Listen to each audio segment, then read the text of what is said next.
ในวันที่3ธันวาคม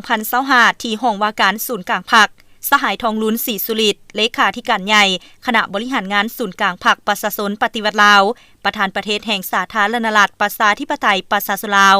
ได้ต้อนรับการเข้าเยี่ยมคำนับของสหายฟาร์มิงจิงนายกรัฐมนตรีแห่งสาธารณรัฐสังคมนิยมเวียดนามพร้อมด้วยคณะ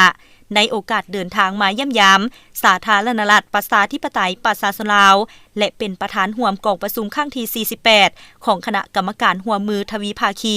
ระหว่างรัฐบาลแห่งสาธารณรัฐประชาธิปไตยประชาชนลาวและสาธารณรัฐสังคมนิยมเวียดนาม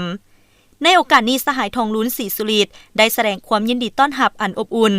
และตีราคาสูงต่อการเยี่ยมยามครั้งนี้พร้อมทั้งได้แสดงความสมเสยต่อผลสำเร็จของกองประชุมครั้งที่48ของคณะกรรมการร่วมมือทวีภาคีลาวเวียดนามโดยการเป็นประธานร่วมของ2นายกรัฐมนตรีลาวและเวียดนามสหายทองลุ้นศรีสุริตได้แสดงความขอบใจอย่างจริงใจต่อภาครัฐและประชาชนเวียดนามอ้ายน้องที่ได้ให้การช่วยเหลือแก่สาธารณรัฐประชาธิปไตยประชาชนลาวทั้งในสมัยต่อสู้กูชาติในเมื่อก่อนก็คือในระยะแห่งการปกปักรักษา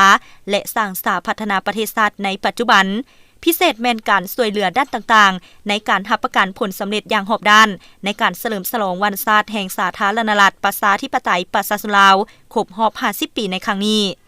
2ฝ่ายได้ตีราคาสูงและแสดงความสมเสยต่อบรรดาผลสำเร็จของการพัฒนาประเทศชาติที่ภาครัฐและประชาชน2ประเทศลาวเวียดนามญาติมาได้ในระยะผ่านมาพร้อมทั้งได้ตีราคาสูงต่อการพัวพันหัวมือของ2ประเทศที่สืบต่อมีความไว้เนื้อเชื่อใจซึ่งกันและกันในระดับสูงสุดมีการพบปะแลกเปลี่ยนคณะผู้แทนขันต่างๆแต่ศูนย์กลางฮอดท้องถิ่นอย่างเป็นปกติ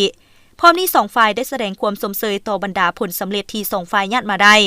เป็นต้นแมนผลสำเร็จการเยี่ยมยามรัฐกิจอยู่สาธารณรัฐประชาธิปไตยประชาชนลาวของสหายเลขาธิการใหญ่ตัวเริ่ม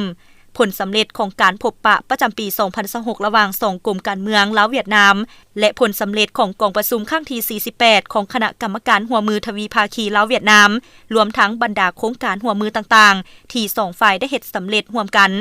นอกจากนั้น2ฝ่ายได้แลกเปลี่ยนความคิดเห็นเพื่อส่งเสริมการร่วมมือในต่อหน้าโดยได้เห็นดีสืบต่อรักษาการไปมาหาสู่และการเยี่ยมยามซึ่งกันและกันในแต่ละขั้นเพื่อหัดแน่นความสามัคคีหักแพงและเน้นให้มีคุณภาพหลายขึ้น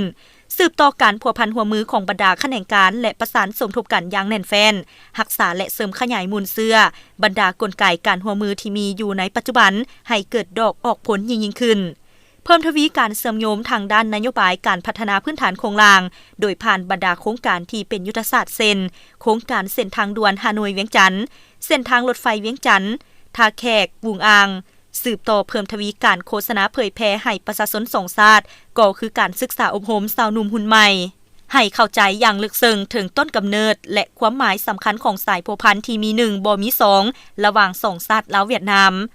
ในโอกาสเดียวกันสหายนายกรัฐมนตรีฟาร์มิงจิงก็ได้แสดงความขอบใจต่อการต้อนรับอันอบอุ่นและได้แสดงความสมเสยต่อผลสำเร็จอย่างจบงามของการจัดงานเฉลิมฉลองวันสถาปนาสาธารณรัฐประชาธิปไตยประชาชนลาวครบรอบ50ปีในครั้งนี้พร้อมทั้งได้ให้คำมั่นสัญญาว่าจะสืบต่อเฮ็ดเวียกร่วมกับฝ่ายลาวอย่างใกล้ชิดเพื่อสุขอยู่การจัดตั้งพันขยายผลการพบปะของ2กลุ่มการเมืองก็คือบรรดาข้อตกลงของ2รัฐบาลให้ปรากฏผลเป็นรูปธรรมตามคาดหมายที่วางไว้เพื่อนำเอาผลประโยชน์ตัวจริงมาสู่ประชาชน2ชาติเวียดนามลาวนับมือนับหลายขึ้น